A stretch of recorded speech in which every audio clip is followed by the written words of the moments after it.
Hello guys, welcome to my YouTube channel knowledge study plus. तो guys, आज हम बात करेंगे हाइब्रिडेशन यानी कि संकरण। तो गाइस, क्या होता है हाइब्रिडेशन यानी कि संकरण? तो गाइस, हम आपको बता दें कि हाइब्रिडेशन यानी कि संकरण को समझने से पहले हम सबसे पहले समझेंगे एस ऑर्बिटल और पी ऑर्बिटल क्या होते हैं गाइस। तो गाइस, हम आपको बता दें ये एग्जाम के लिए वेरी वेरी इंपॉर्टेंट क्वेश्चन है। तो गाइस, देखते हैं हम। एस ऑर्बिटल ये राउंड शेप में होते हैं।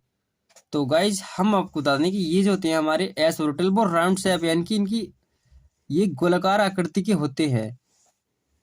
इनके बीच में न्यूक्लियस प्रेजेंस रहता है। तो गाइज, जैसे कि देख पा रहे होंगे आप, यानी कि हमारे जो एटम्स होते हैं इनके बीच में न्यूक्लियस प्रेजेंस रहते हैं, जिससे हम डॉटिन से प्रदर्शित करते हैं। जैसे कि देख पा रहे होंगे आप, 1s orbital, 1s and 2s orbital.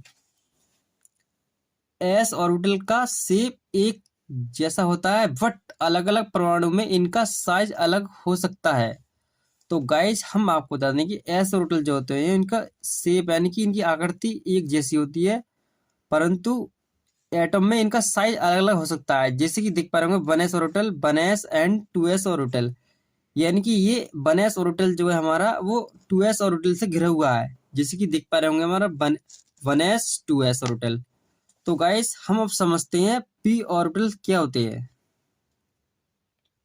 तो आप देख सकते हैं कि पी ऑर्बिटल हमारे क्या होते हैं। पी ऑर्बिटल इस तरह से होते हैं, देखिए, P X orbital, P X orbital, P Z और ऑर्बिटल। ये डम्बल शेप के होते हैं। तो गाइस, हम आपको बता दें कि ये डम्बल शेप के होते हैं। जिसके गाइस आप देख सकते हैं ये डम्बल शेप के होते हैं। पी ऑर्बिटल दो लोब्स से मिलकर बने होते हैं। तो गाइज, हमारे पी ऑर्बिटल जो होते हैं वो दो लोब से मिलकर बने होते हैं। जैसे गाइज देख पा रहे होंगे आप, जैसे कि देख पा रहे होंगे आप, जैसे कि हमारा एक ऑर्बिटल ये है, दो एक लोब से ये है, एक ये है। यानी कि पी ऑर्बिटल जो होते हैं हमारे दो लोब से मिलकर बने होते हैं। जैसे कि देख पा रहे होंगे आप हमारा तीसरा पॉइंट है गाइज, पी ऑर्बिटल को P X, P Y, P Z से निरूपित करते हैं। तो गाइज, हम पी ऑर्बिटल जो होते हैं हमारे वो P X, P Y, P Z से निरूपित करते हैं। जैसे कि गाइज आप देख सकते हैं P X, P Y, P Z हम इनसे निरूपित करते हैं। इनकी पहचान से जिन अक्ष यानी कि एक्सिस के सहारे रहते हैं उसी से होती है।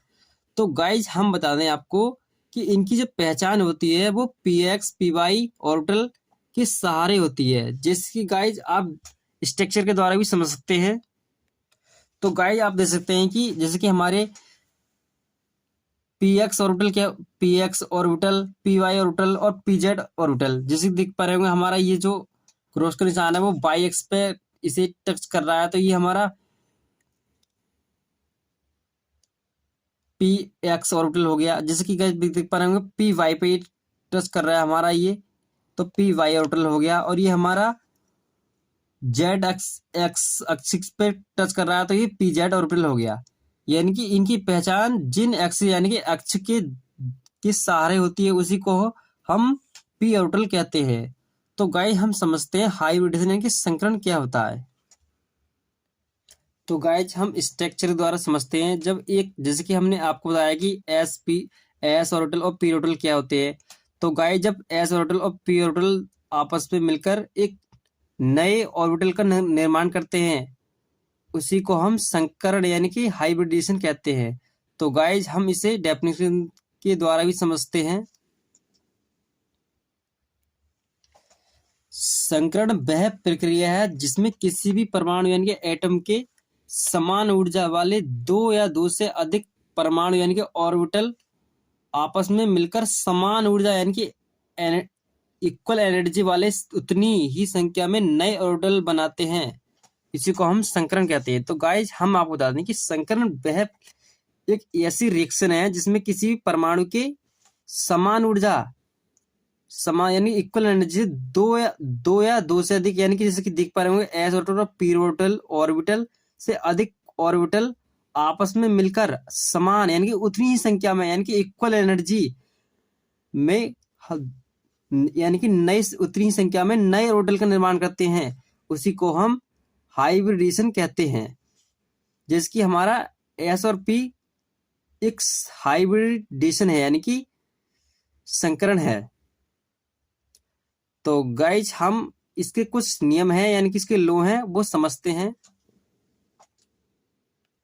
तो गाइज आप देख सकते हैं पहला जो हमारा नियम है वो देख सकते हैं, एक ही एटम के लगभग समान एनर्जी के ऑर्बिटल ही आपस में संकृत हो सकते हैं।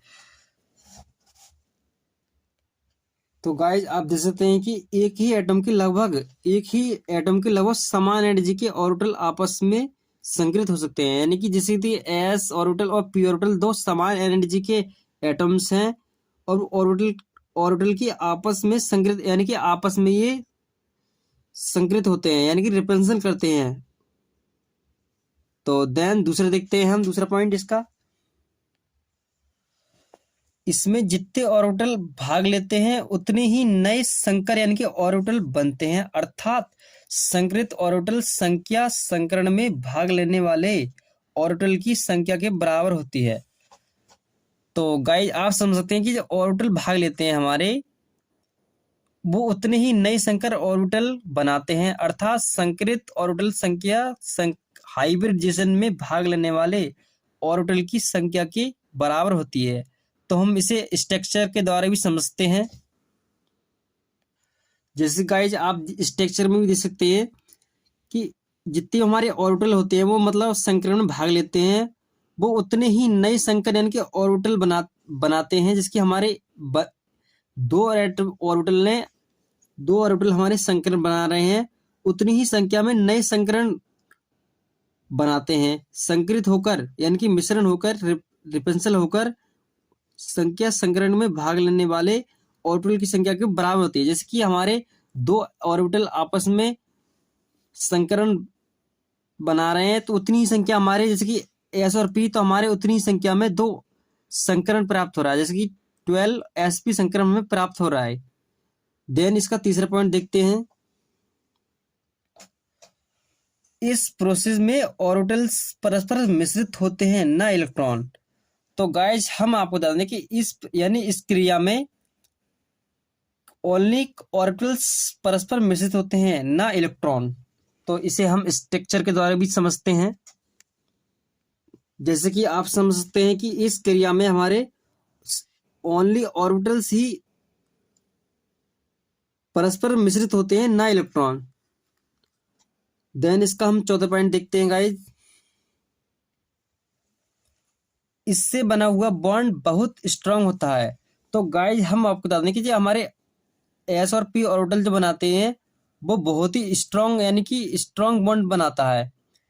जब हमारे एस और पी ऑर्बिटल आपस में रिपल्सन यानी कि ओवरलैपिंग करते हैं तो हमारे बहुत ही स्ट्रांग बॉन्ड बनता है। देन 5 पॉइंट है हमारा, ऑर्गेनिक कंपाउंड में मेनली 3 टाइप्स के हाइब्रिडेशन होते हैं।